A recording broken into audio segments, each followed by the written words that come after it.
What's going on, everyone? John here with PowerClean Pro Service, and today we have a solar panel cleaning project. So we have partnered with a company out in Olympia called Southtown Solar. We do a lot of their solar panel cleanings. We started it, I believe, last year or the year before as kind of a project. I went up to Windows 101. I asked them, tell me everything about solar panel cleaning, give me everything you have. And what was interesting was that everybody's still trying to figure this whole solar panel cleaning thing out to get the best results. So I actually talked to this customer and I wanted to try a couple different methods and tactics. We've been doing them for a while, but I've heard some other things. The first thing that I heard was cleaning with vinegar.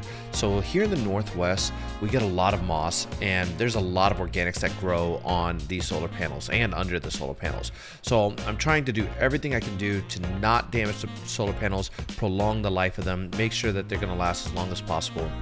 And one of the solutions that I've heard kind of through the grapevine and through other pros is that they use a vinegar solution, vinegar and like a surfactant, or a soap like Dawn. I tried that and I put it on there and I scrubbed it and I didn't like it. It didn't really get anything off, so I wasn't really happy with that. The next thing that you saw me use was a little bit of downstream solution. So that's a sodium hypochlorite, surfactant, and water. That worked better, but I wasn't the happiest with it. And this is with one of the nylon brushes as well. This is a extension brush that you can get from Home Depot, and a nylon brush. And I wasn't the absolute happiest with the results. There was still a lot of organics that were left on the solar panels, and when it dried, I knew it wasn't going to look the best. So I decided to go with another solution that I've tried a few times and I know works. So this is a solution called Titan Solar Gleam, I believe it is. I'll try to remember to put a description to the product below. But I paired that with my water-fed pole. Now, I didn't run water through the water-fed pole. I was mainly using it for the boar's hair brush that's attached to it. So boar's hair kind of grips the surface a little bit more. So the goal was for me to kind of grip those organic particles a little bit more and kind of like snatch them off of that glass. It's soft enough that it's not going to do any damage to that hard glass, but it's strong enough to actually grab at those organics. This seemed to be the winning combination.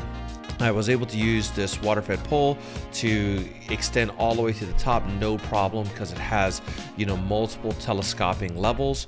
The boar's hair brush grabbed everything. The soap did really, really well. I have to figure out, the lowest amount of dilution that I can use. Online, I believe it says 1 gallon makes 500 gallons. I was just downstreaming this, so this was quite a bit of soap. I think that's a 10-to-1 ratio, so yeah, it's quite a bit of soap for what this project should call for, but I have to work on that a little bit to get that to the right levels. I'm rinsing the panels pretty frequently, mainly to keep them wet. While soap is on them, you don't want soap just kind of drying on there, because that can leave suds and basically it can leave marks, and we don't want that. So I scrubbed the panels down really, really well, and then I rinsed them down extremely well. Here I took the nozzle off and I was just using the high flow water. We don't high pressure solar panels because you can ruin the seals, you can risk damaging the glass. It cannot be good for them, but the panels came out amazing. I was really happy with that combination. It's the combination I've been using, but that chemical is just so expensive that I'm honestly trying to explore and find a cheaper option. But you can't argue with results. But either way, if you like videos like this, please drop a like, comment below how do you clean your solar panels, or if you know any other chemical solutions that would be a good fit. And don't forget to subscribe. Can't wait to see you on the next one. Bye.